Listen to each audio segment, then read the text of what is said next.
ready. Okay, that's close. Yes, I'm ready. There you go. Yeah. Yeah. Hi. Hi. Hi. Hello. Meet me up here. I'm up here with you. Meet me down here. I'm down here with you now. Guys, did you like that? Let's go. Did you like it? How are you, Jeff?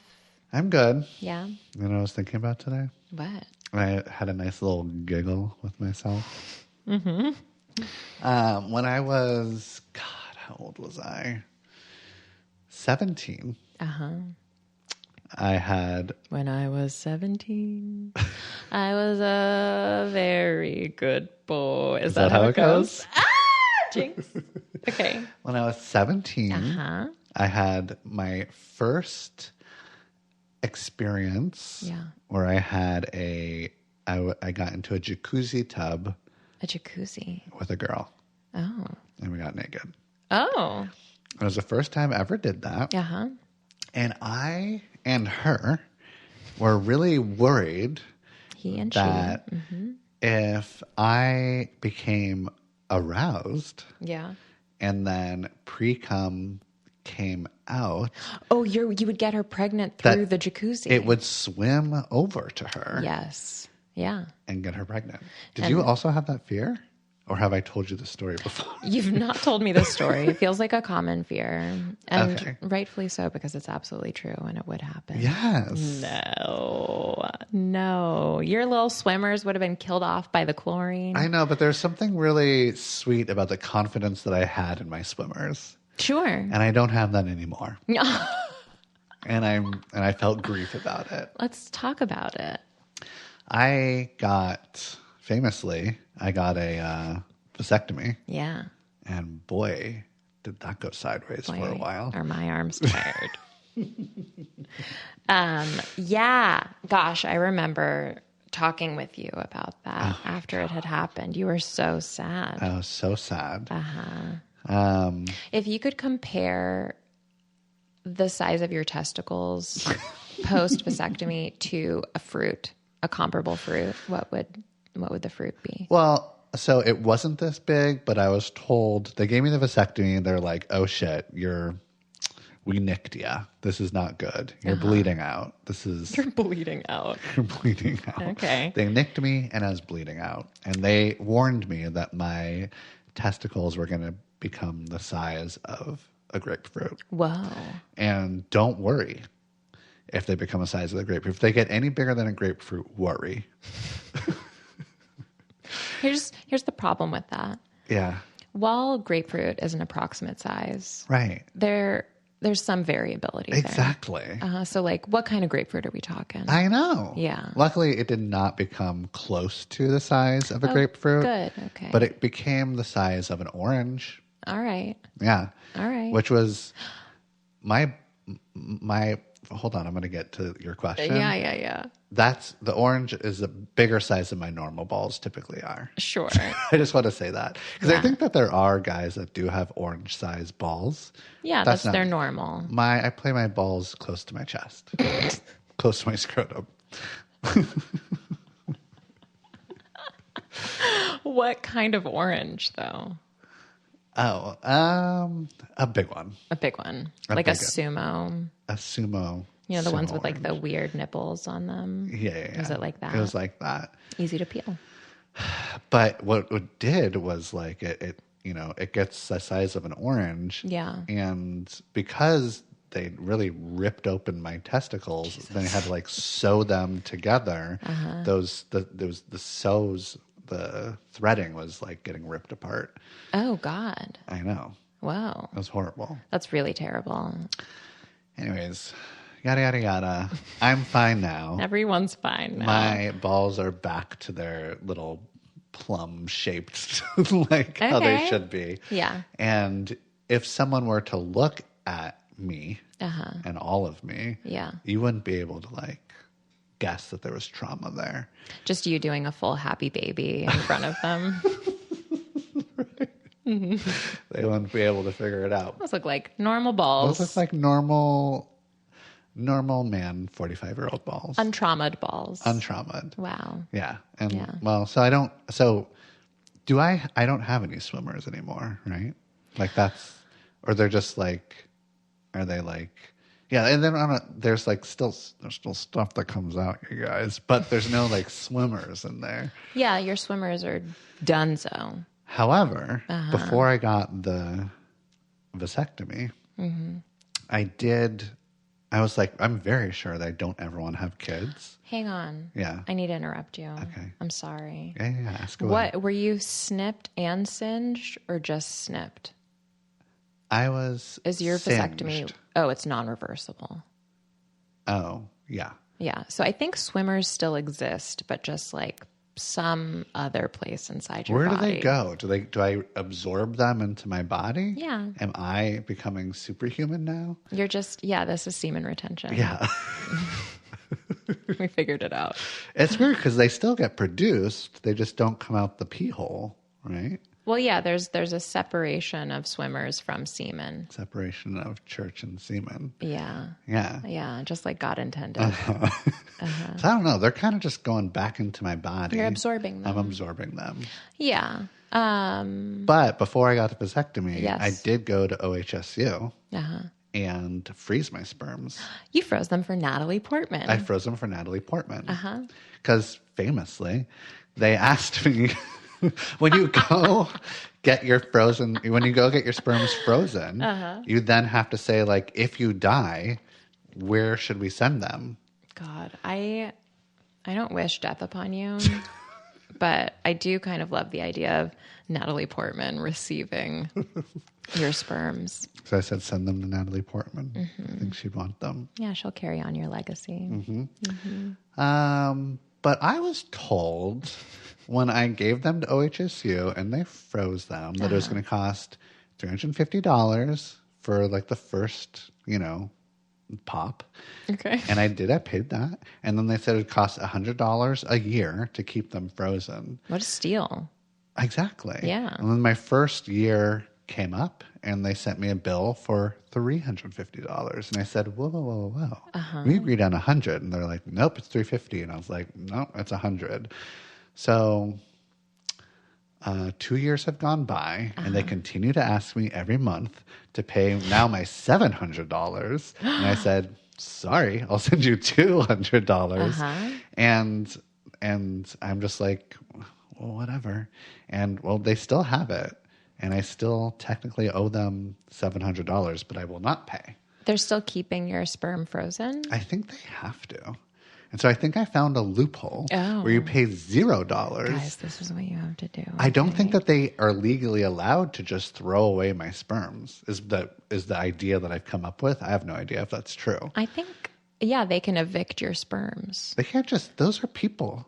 They're not people. Those are people. They're definitely not people. They can't just do murders. They're not murders. Yeah. Because they're not people. I know, but I know they're not people.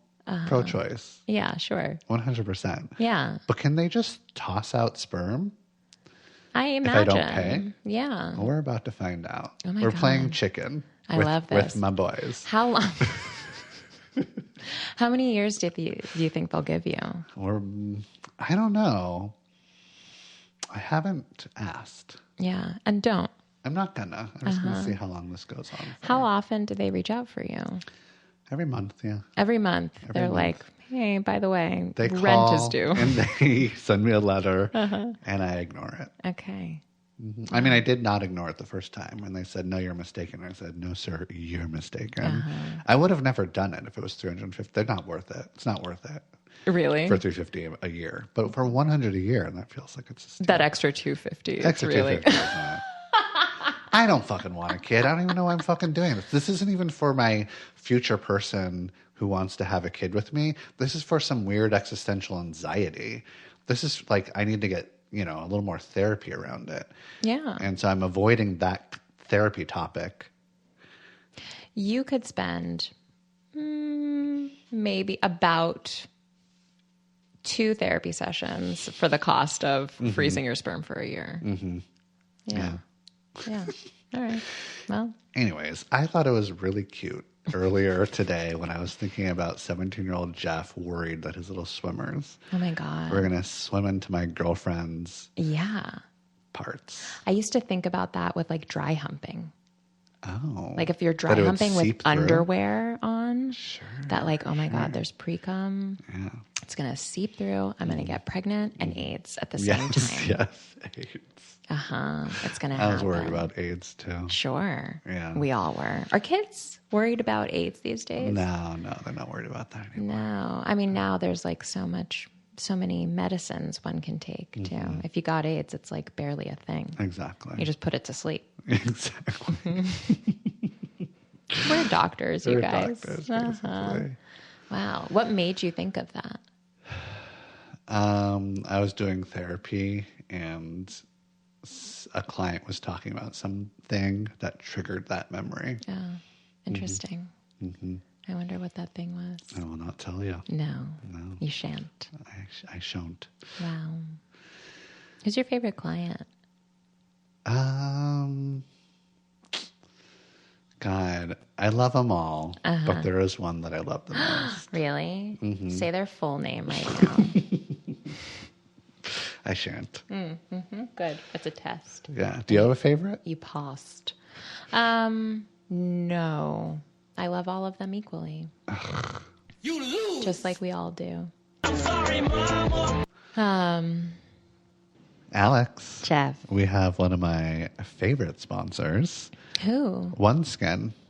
You like OneSkin too? I do like their one. I like OneSkin. I like their lotion. I actually get a lot of compliments on how young my face skin looks. Your face skin? Can I call it my face skin? You can and you did, and you're gonna. I look so young. Yeah. Yeah, you're like a baby. And just a baby. You're just a little baby. OneSkin is doing really nice things for you. Yeah, and it's also doing really nice things for you. Can you tell me what you love about OneSkin?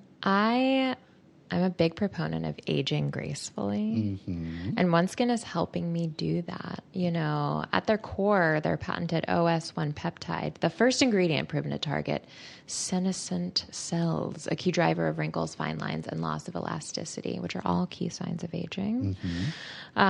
These results have been validated. The results have been validated in 4 different peer-reviewed clinical studies, and also by me personally and by you personally. That, we've got healthier looking skin, smoother and firmer. Yeah, they're not messing around. They also have 10,000 5-star reviews. They're consistently mentioned for creating the smoother, firmer, healthier looking skin.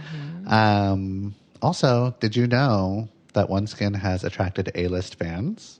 Like who? Like ya boy, Matthew McConaughey. All right. Ya girl, Jennifer Aniston. Rachel? Yes. Wow. Rachel. Wow.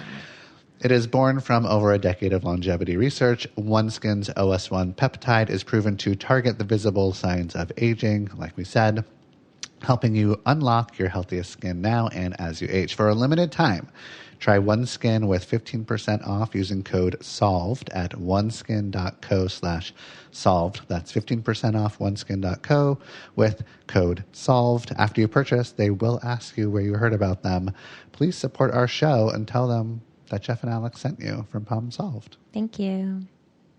I think all of my clients I'm like really into right now. You're such a fucking liar.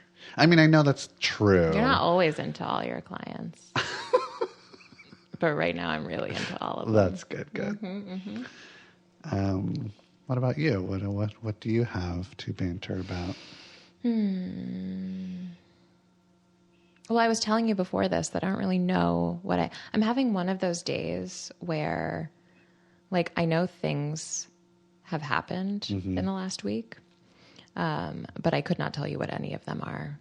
I did go foraging twice. You love foraging. I did. I do love foraging. It is nettle season. Oh, I love nettle season. No, you don't, you liar. liar. Oh, my God. Yes, I do. What do you love about nettle season? The smell, the taste, and just the journey. They're so hard to find. And so when you do find a nettle, oh, my God, it's so satisfying. Yeah, guys, are you convinced right now? Jeff, describe a nettle. It's kind of pokey. And grows from a plant.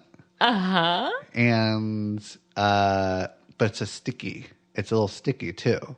It's like this pokey, sticky plant that you can sometimes put in soups or other times on wreaths.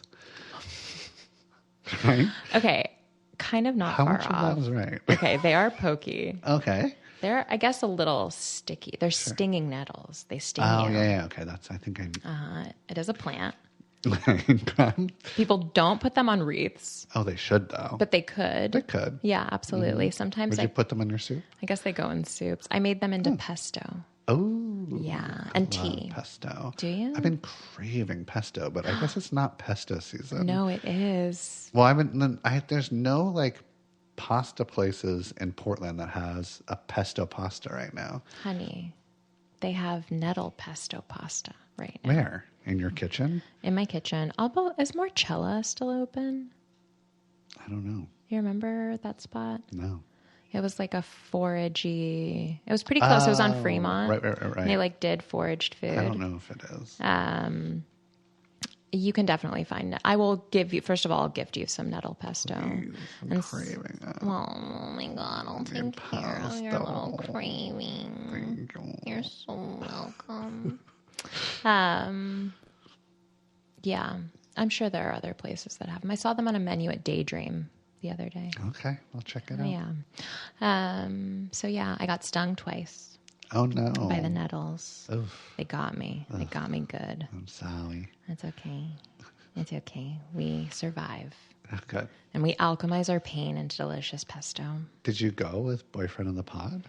I took him the second time I went. And did he have a good time? He got really into it. Oh. Uh-huh. That's great for you. Yeah. And for him. Yeah, it was really fun. We brought Frankie.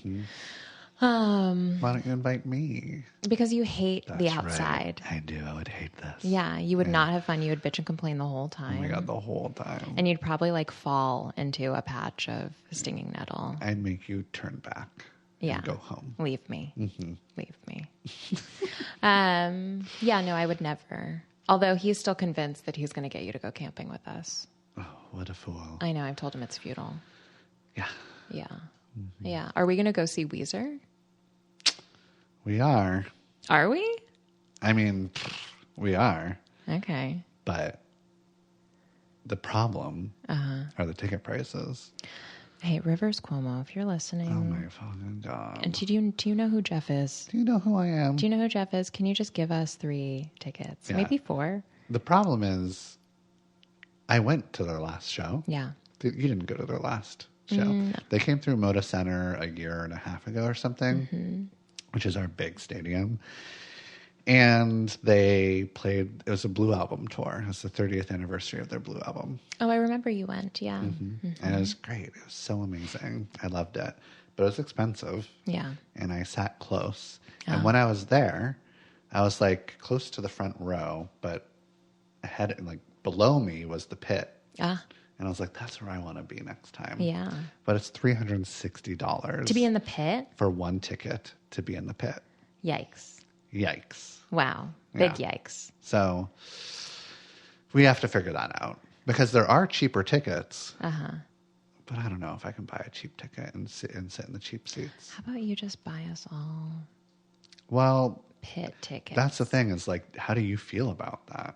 How does Boyfriend of the Pod feel about that? They're like, I was like, oh, this might be weird. We should talk about it. Let's talk about Off it. the pod. No, let's keep on talking about it on the pod. Yeah? Let's get into it. Okay. No. We should talk about it off the pod. Because I was Yeah. like, oh, I might be stepping on stuff here in the relationship. I don't even know. I think we're talking about some gender role things right now. And like, as a woman, Sure. I have no problem with you spending that kind of money on me. No problem whatsoever. Thank you. You're a very good friend. And I will spend that kind of money I just on you. need that confirmation from Boyfriend of the Pod as well. Heard. We'll have a conversation. Okay. And Yeah. then I can pull the trigger. Yeah. Yeah. Yeah, I'm excited. Weezer is coming out with they're releasing a single on April 1st. Oh. Tomorrow. Ah. Hey. Oh my God. That's Natty's birthday. That's my sister's birthday. Aw. Yeah. April Fools. April Fools. It's Passover. Mm-hmm. Haha. Your birthday's on Passover. What a sucker. Are you celebrating Passover this year? Absolutely not. No, you're passing over Passover. I have Passover trauma. Ah. I fucking hated Passover. Wow, guys, Jeff just made a crazy face. With a passion Okay. of the Christ. Is it That's how much I hated it. is it because it's a holiday for wet bread? Oh my God. There's so much wet bread and dry bread. Yeah. Both. Wet, unleavened The bread. driest, wettest bread you've Yeah. ever had. Sure. But the problem is that I have like my extended family, the aunts and uncles were like real Jews. Yeah. And they would do the real Jew holidays. And this is like an important Jewish holiday. It's a big one. So I hear. And you had to go and sit at this huge table and read the thing. It took 3 hours. And you had to sing silly songs. I hate silly songs. One of my cousins would sing songs about frogs coming from the sky. What's that song? I don't know. You leave the door open. It's cold for Elijah. You leave a seat open because Elijah's going to come. Elijah's never getting here. We all know it. Wow. We don't believe in ghosts. What the fuck are we doing here? And then you dip parsley in salt water and eat it, and it's disgusting. If you don't do it, you're a bad Jew.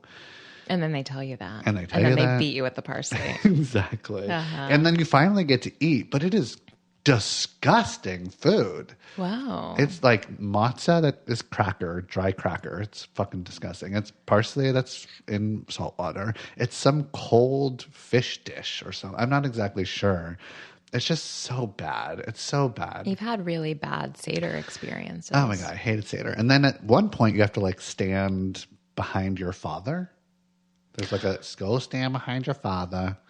But like at this point in my life, which is most of my childhood, I had a stepfather. Oh. And so my sister was like, I will not stand behind my stepfather. That's not my real dad. And I was like, okay, well, I feel bad for stepdad. Yeah. Because stepdad is a real Jew. Oh. And he wanted his stepchildren to stand behind him. Yeah. I don't understand the religious significance of standing behind your stepfather. Do you know what it is? I think, okay, I can't be sure because I don't remember this part, but is that when you're reading the 4 questions? Oh, right. It's like like the 4 sons ask like the father, like, what are we doing? Why are we doing this? You know? And then, or maybe it's the youngest says the 4 questions and you go ask your dad. Yeah. I didn't really like my stepdad, Gary, but I didn't not like him. And he was, at this point, this was before he smoked crack.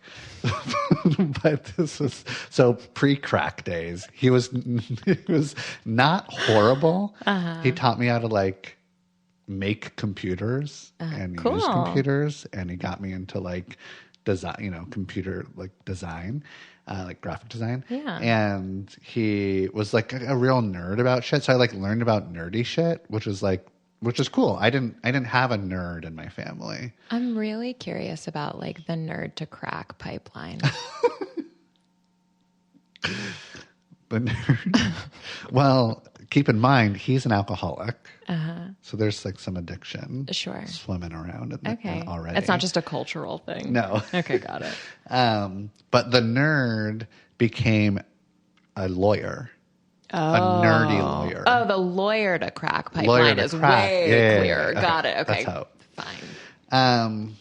So I hated, like, do I like team up with my sister and not go stand behind him? Do I go stand behind him because I'm like, I kind of like this guy and I can tell that he wants it and he's such a Jew, he wants it. Yeah. It's a real Jewy thing to do. Such a Jewy wants my it. mom like wants me to do it, but I'm also like, fuck my mom. I'm also like, I don't want to please you. So I just felt this real upsetting, uncomfortable feeling. That's awful. But there was one good thing. And I don't know if this was like what my family did. I think that's what all Jews did. You tell me if you did it. Okay.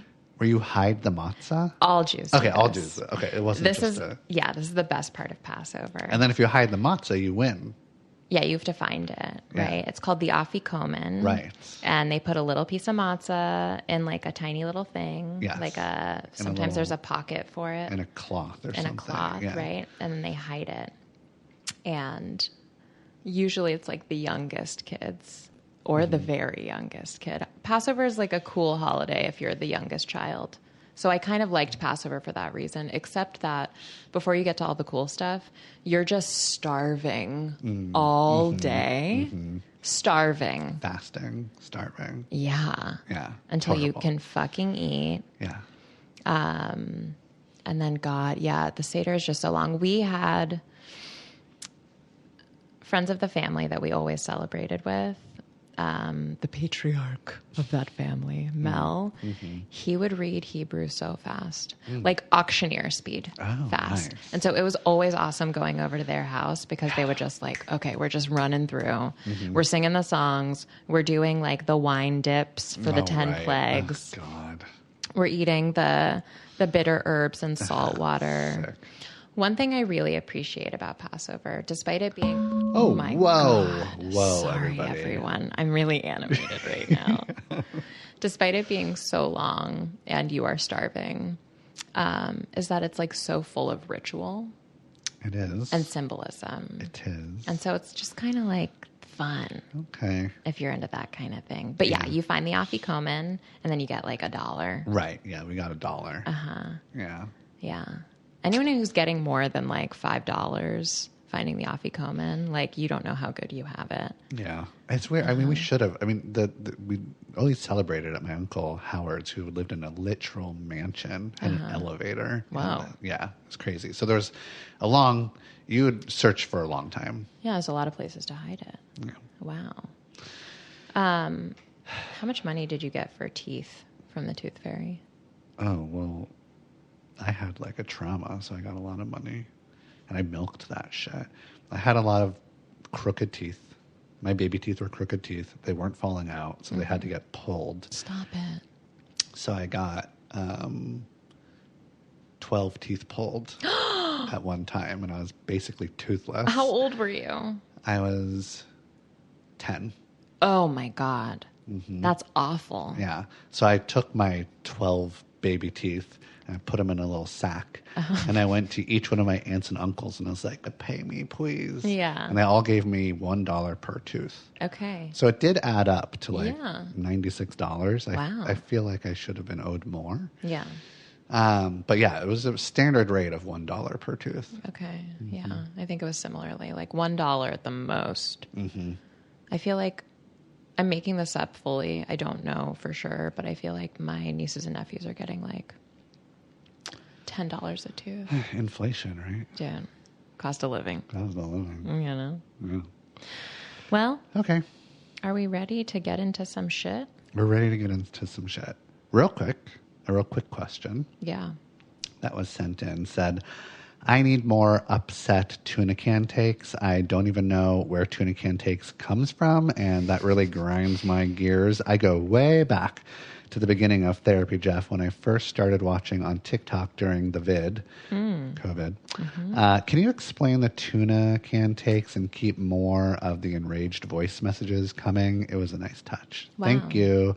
Keep being you. Love you too, Alex. Maybe even a little more than Jeff now. Wow. Cute. Cute. So tuna can takes, I mean, I told a story. I'm not going to tell the whole story here. I don't know what episode of the podcast, a long time, months and months ago, maybe a year ago or something. I told a story about the first time I got a blowjob. Yeah. And the nice girl then told all of my friends that it was difficult to give me a blowjob because my dick was so wide. And then one of my friends said, well, how long was it? And she was like, not very long. And then my friend was like, oh, like a tuna can. Don't believe the story. Halfway believe that story, ladies. You know which half to believe.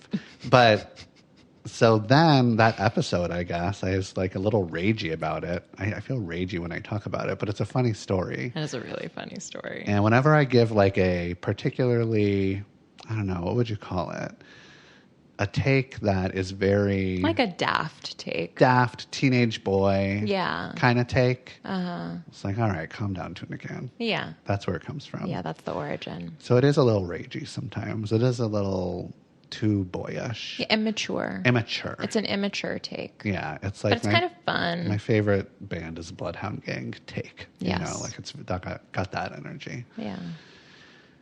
So I'll try to weave it in a little bit more because I do miss the tuna can takes. Yeah, you're great at them. Thanks. I love your tuna can takes. Me too.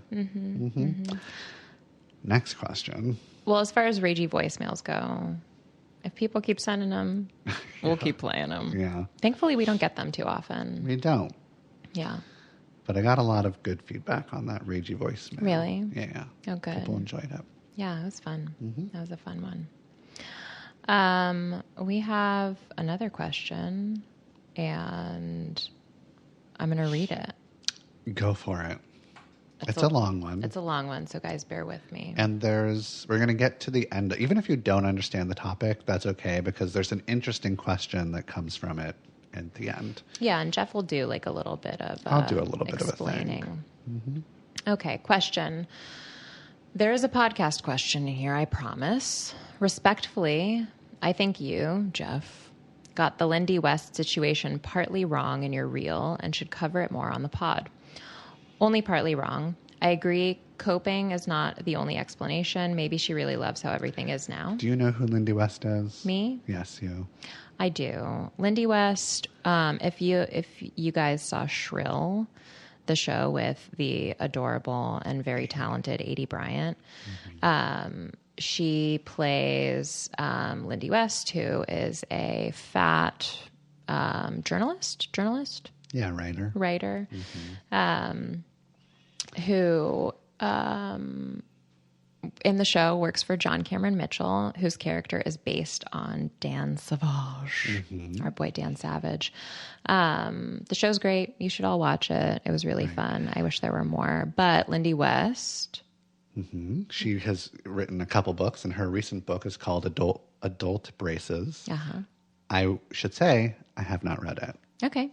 But in that book, she talks about a polyamorous relationship that she is currently in with two other people, a boy and a girl. Okay. And she had a really big crush on this man, and he was like, well, if we're going to be in a relationship, then it's got to be poly.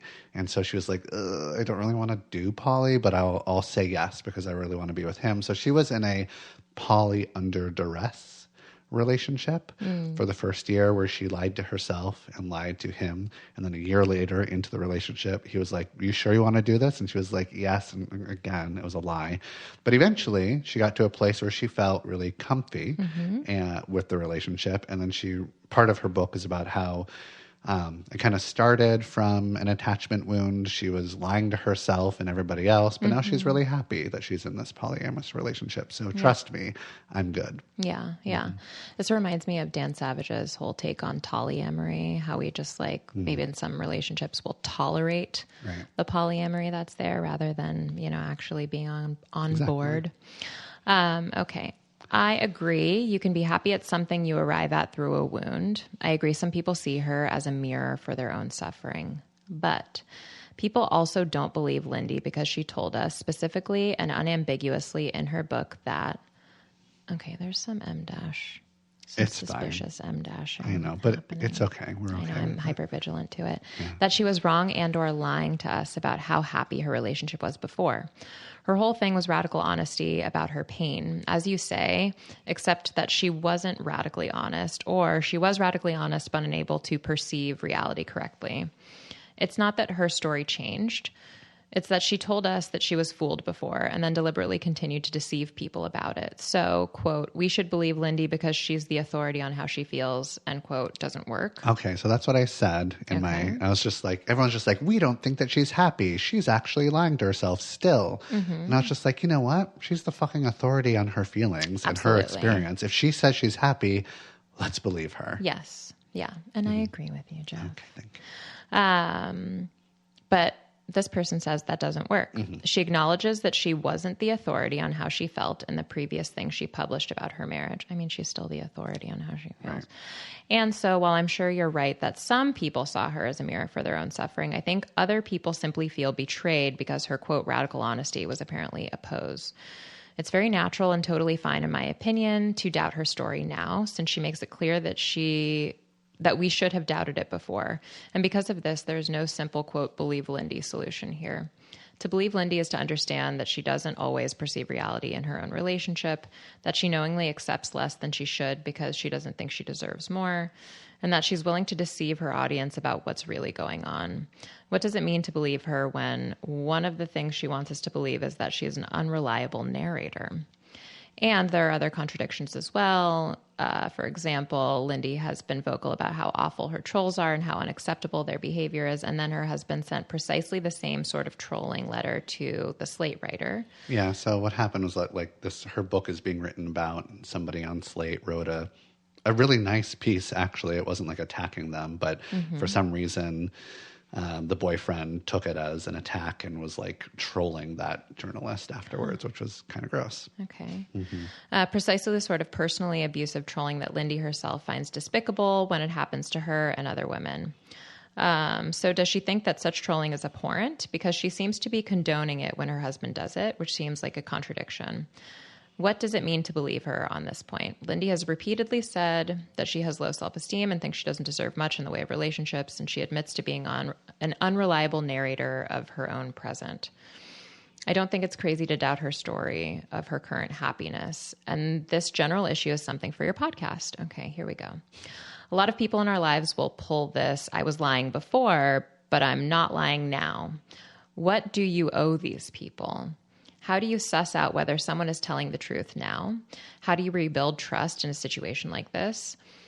And how does that affect the lens through which we view unreliable narrators in the public sphere like Lindy West? I'm annoyed. Okay.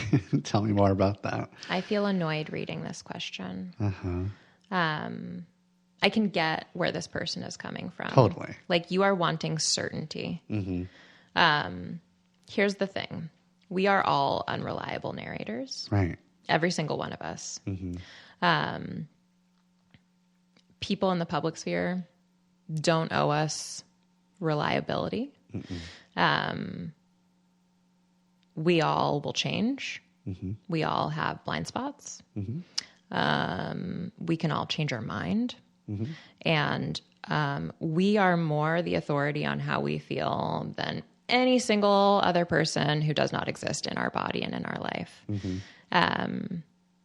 It's impossible for us to be objectively reliable narrators. And so it seems like I am annoyed at the unfair expectation that this person has for not only Lindy West, but like for the author. Like, do you have this expectation of yourself that you will always be a reliable narrator? Exactly. That you'll never change? Who are you? Yeah, who are you? It's Dan Savage. Yeah, exactly.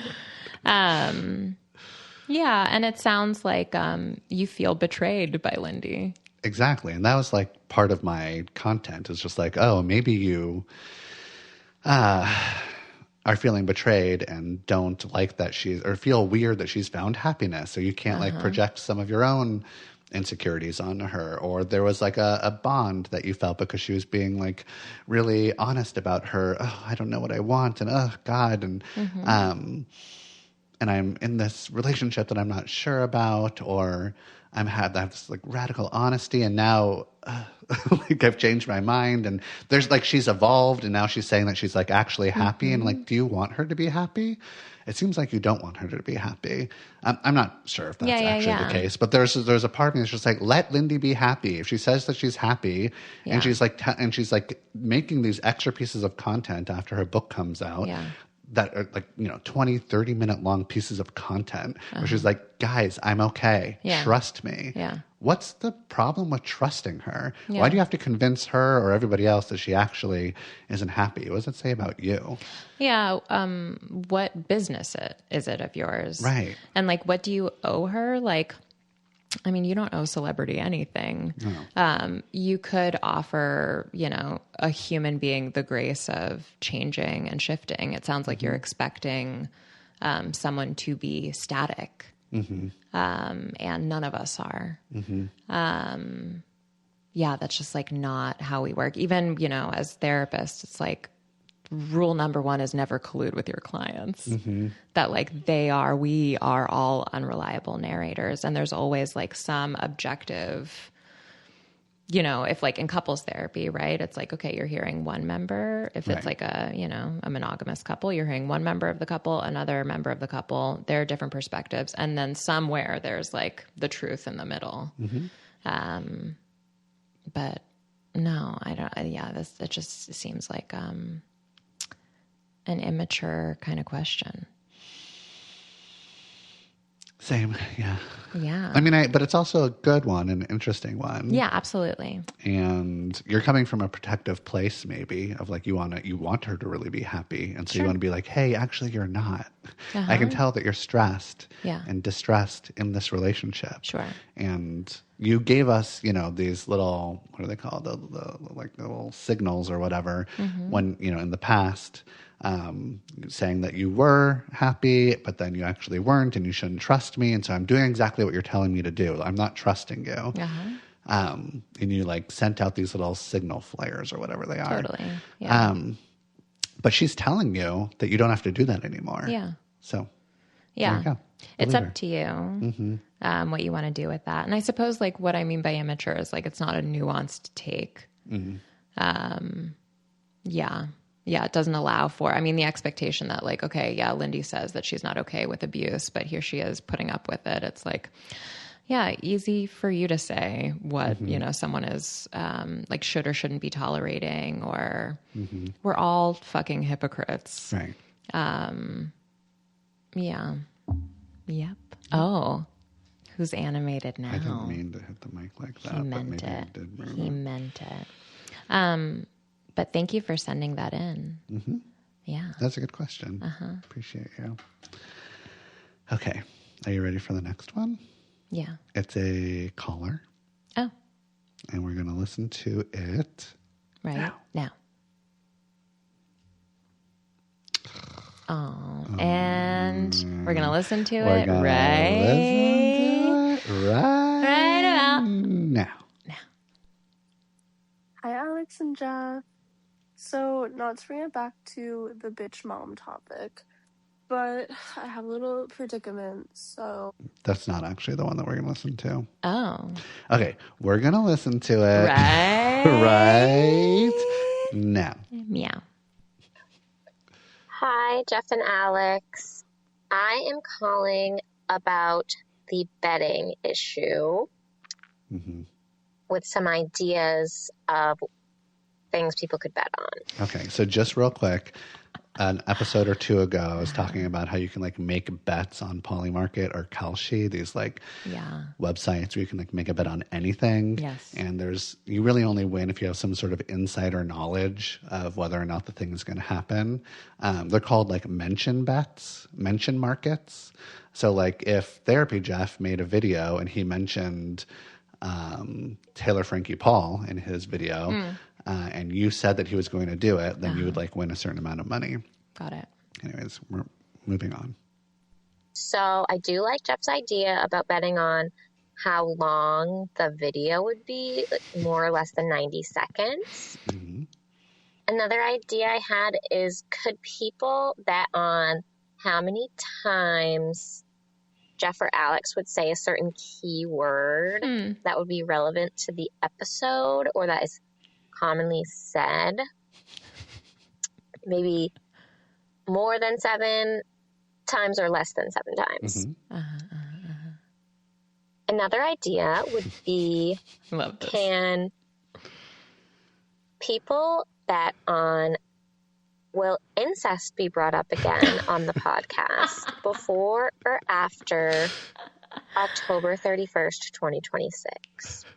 I don't know why I picked that date, but we should just pick a date. That would be a really great one that we could exploit our insider knowledge on. We're all in this together. In terms of what kind of cause we should donate the money to, I would suggest me. I am in my first of 5 years of my PsyD program to become a psychologist specializing in neuropsych testing. In all seriousness, it costs between $30,000 to $40,000 a year, which is actually one of the cheaper options. Yeah, that's crazy. And there's no financial aid available except loans, and it's actually so difficult to find a scholarship. So really, in all seriousness, if you know any scholarship or funding opportunities, let me know. An angel investor, but I think it would perhaps. be fair. First, if someone's going to benefit from this, why not me? Sure. Also, Jeff, I'm so sorry to tell you, but you are wrong. We do have to write a dissertation to complete SID. I don't believe it. Oh. Okay, that's all. Love you. Bye. Love you too. But in all seriousness, I think you're bullshitting us. I don't think you have to actually write a dissertation. Or if you do, it's not like a heavily researched one. I don't think that's true at all. I don't know if this is true, but it feels true in my bones. Okay, I'm going to say it's probably not, but I do want to honor the feeling that you have in your bones. But in all seriousness, I learned about Polymarket and Kalshi. I mean, I knew about it, and I've made bets and lost money on it. But then I learned more about how corrupt and fucked up it is from that podcast called Corporate Gossip. That you were on. That I was recently on. Go listen, guys.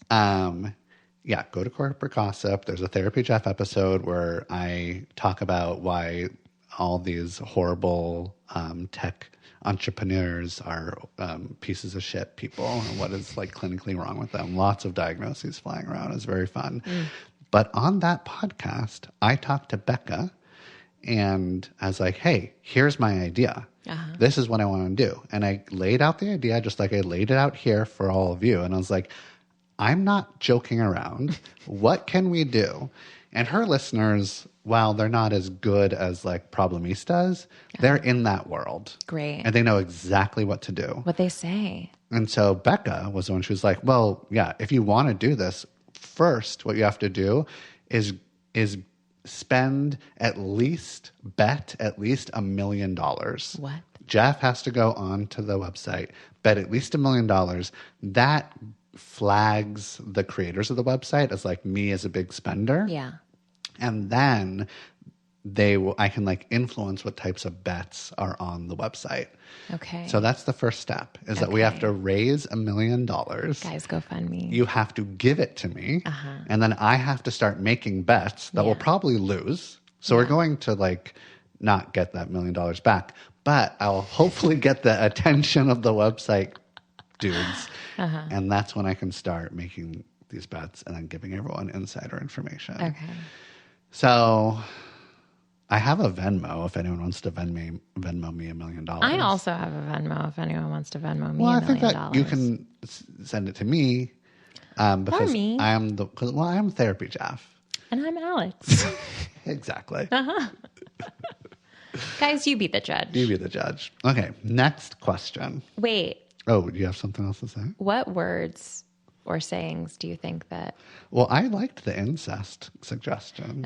Are there any words that you think you say a lot or you think I say a lot that people can bet on? You know, probably, but I don't really catch it. I think people Tuna can. If there are words that we say a lot, around 7 times an episode, then leave it in our Spotify comments. Yeah, let us know. And let us know what words Alex says. What do Alex say? What does Alex say and what does Jeff say? Yeah. Okay. Okay. Yeah. Here we go.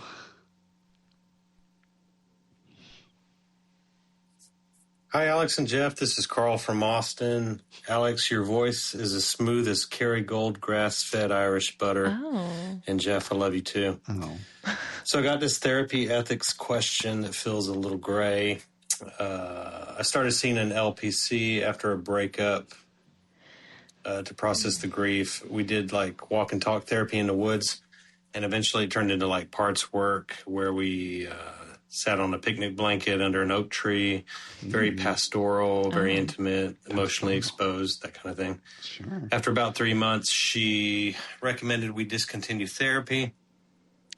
And we had a little closure session with my consent, she disclosed that she had a romantic feelings for me. And it ended appropriately. She followed up several times through email, making sure that I found somebody, another therapist, and that I was okay. And I hadn't heard from her, but then 9 months later, she recently emailed me saying that she's doing some somatic work and reflecting on how she showed up in relationships and how she's showed up for clients.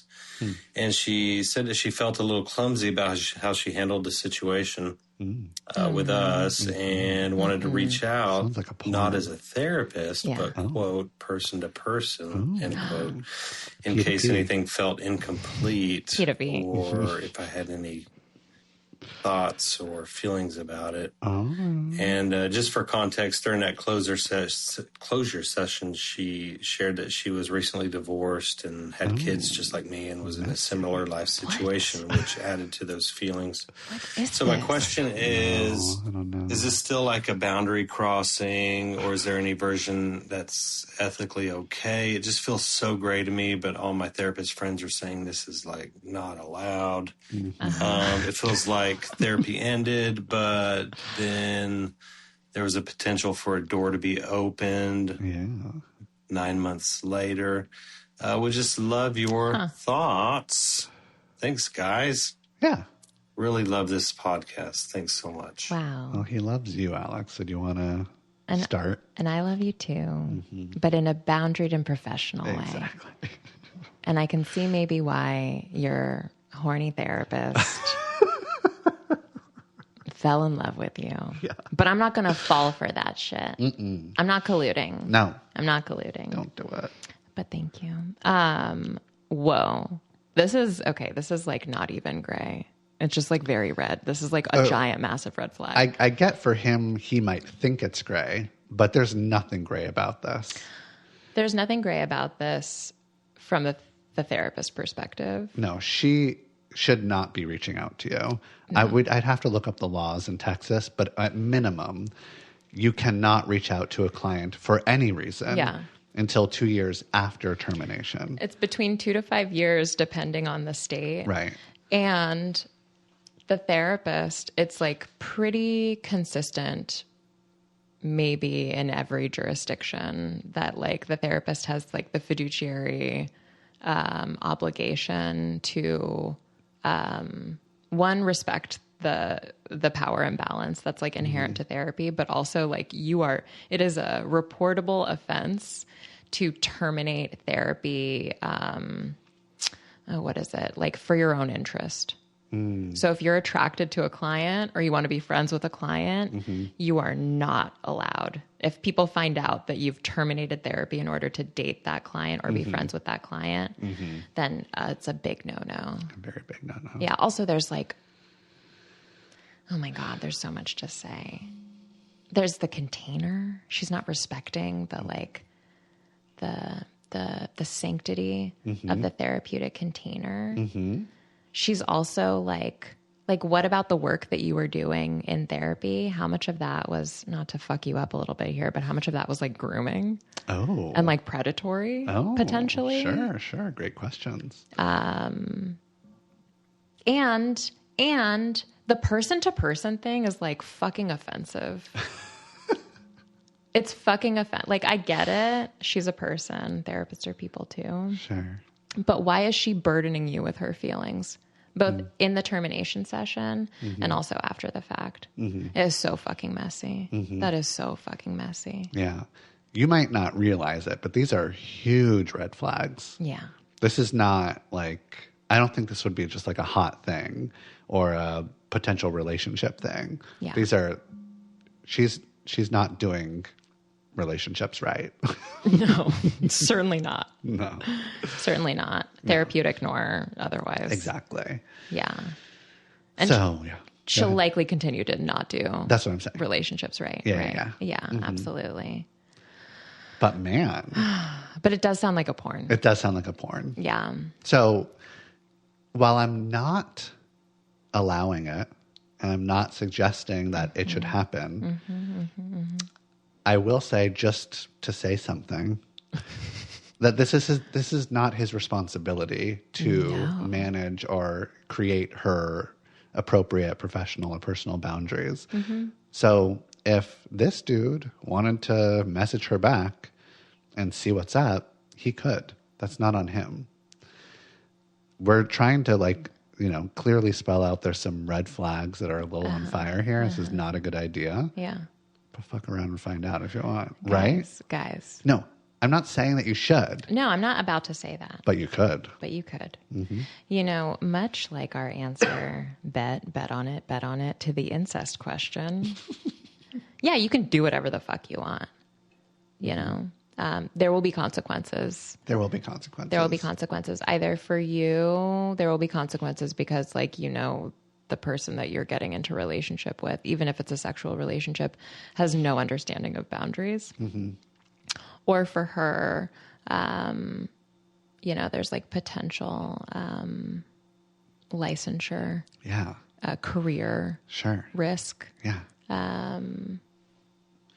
Yeah, she needs a lot of supervision and therapy. Yeah, I'm worried for her. Yeah, but the tuna can't take. Yeah, it's do it. Do it, my guy. It's her job to uphold the boundary. It's not yours. Not yours. No.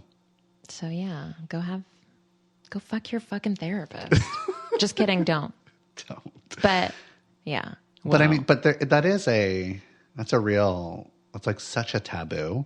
Sure. Right. And if you're if you want to explore that taboo. Oh my God, I get why it's hot.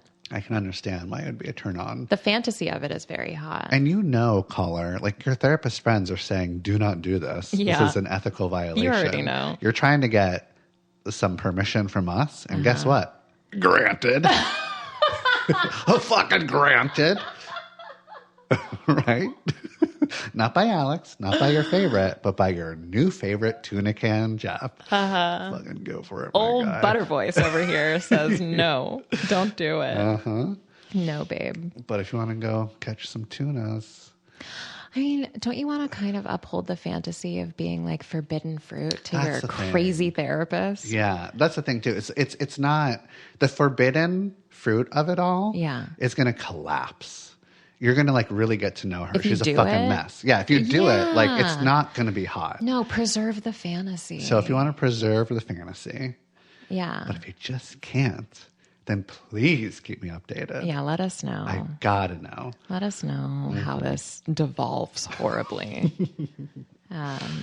Yeah, problem solved, I think. Problem solved. But just in case the Oregon Board of Professional Therapists and Counselors is listening, I am not telling you to do this. This is not a good idea.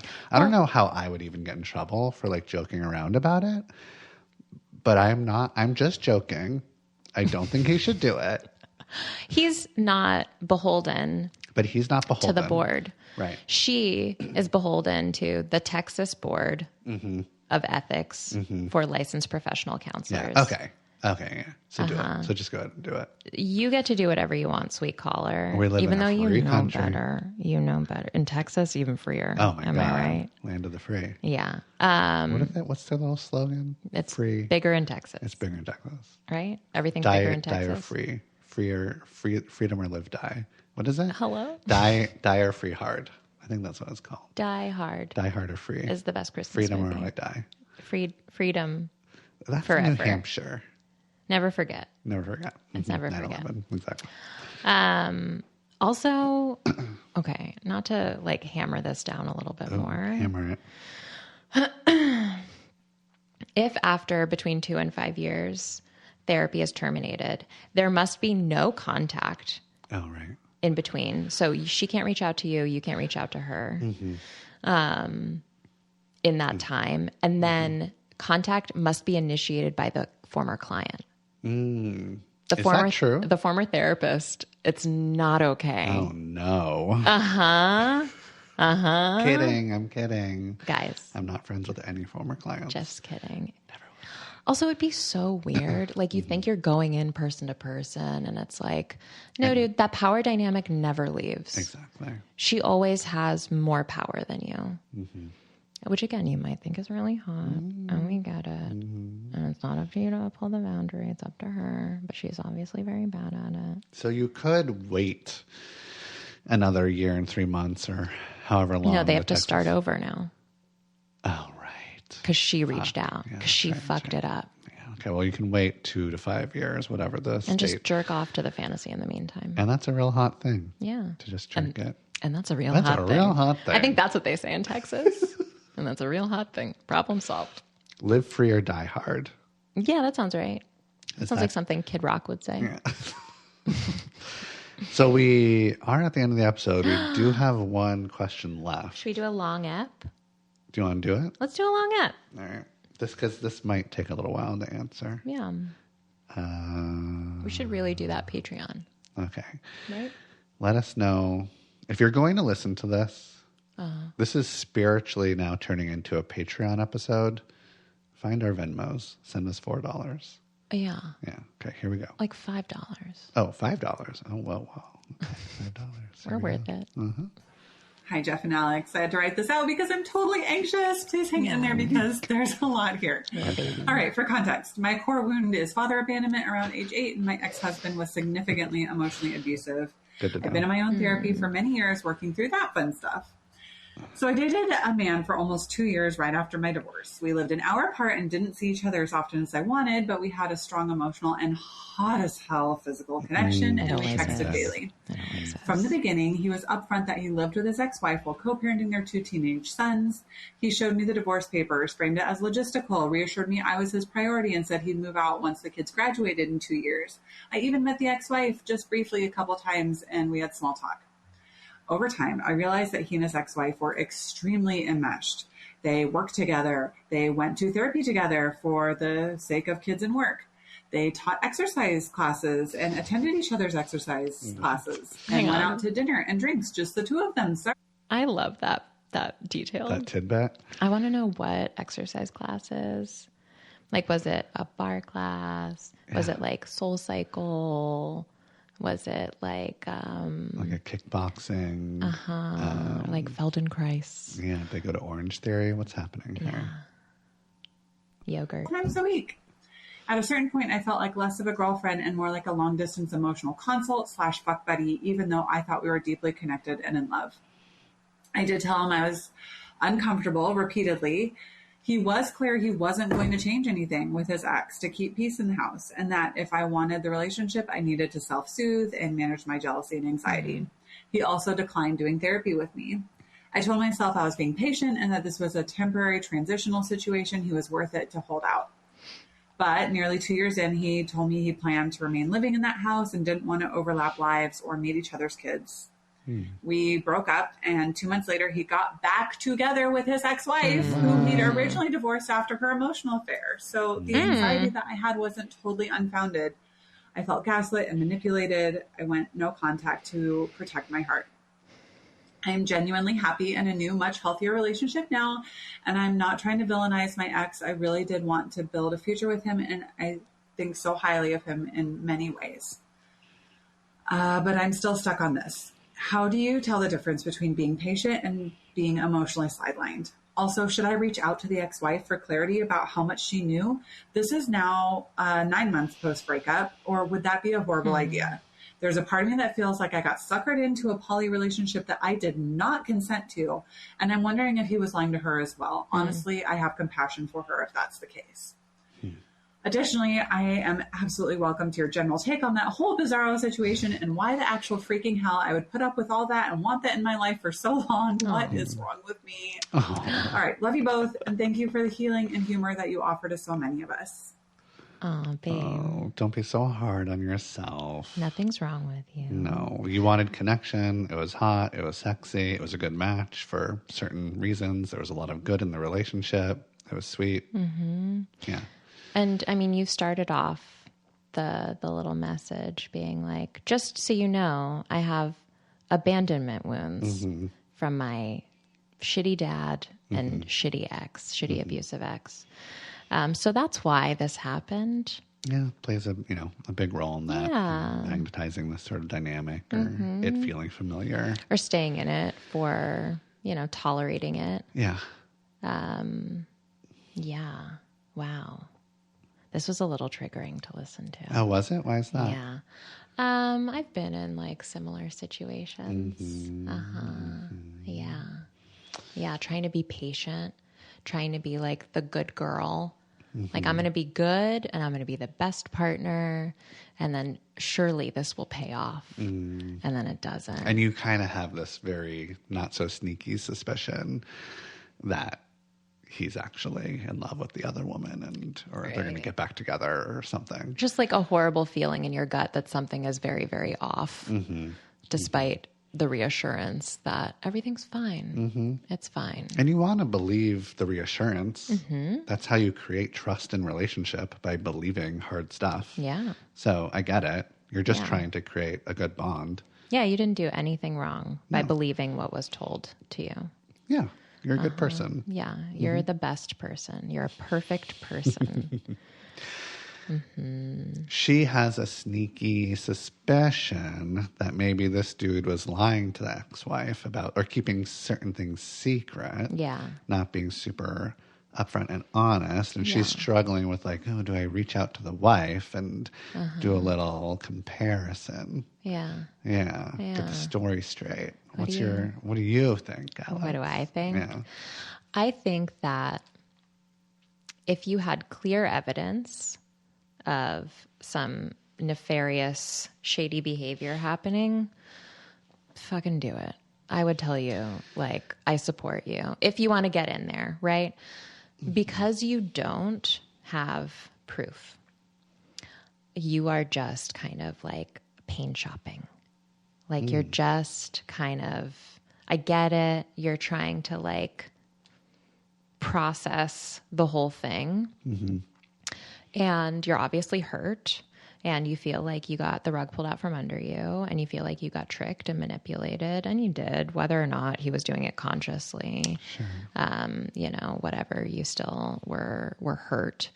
And it sounds like the pain in this is like,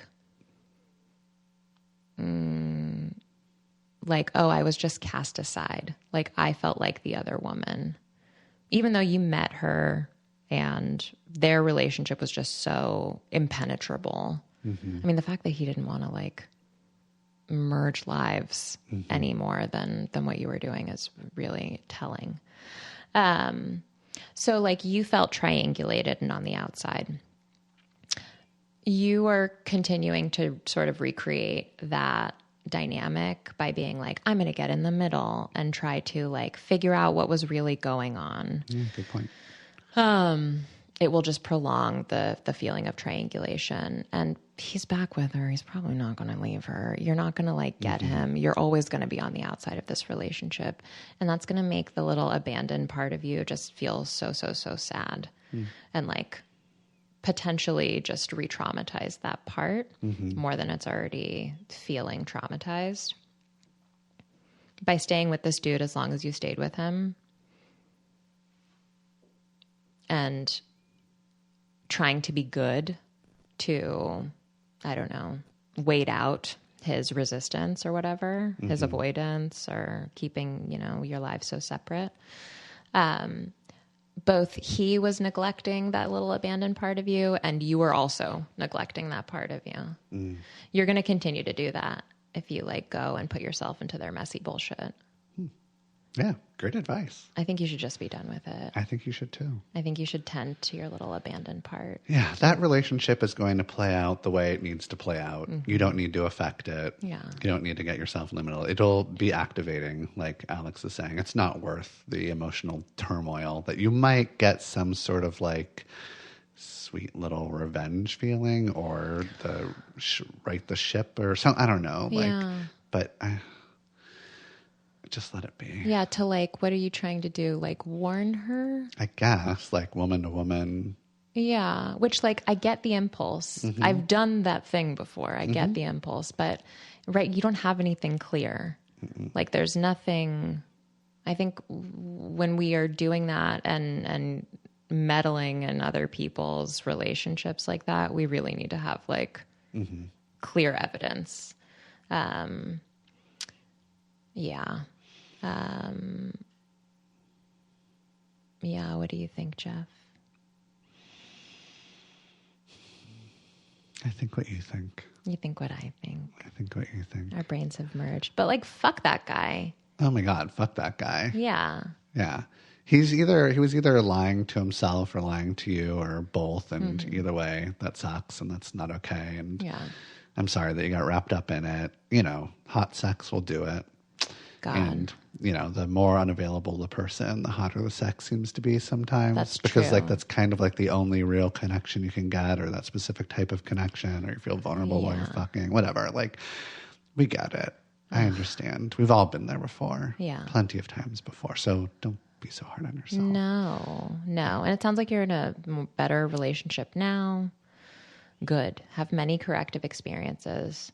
Try to let this go and grieve. I feel like I'm trying to fix it. I'm like, you're trying to get closure.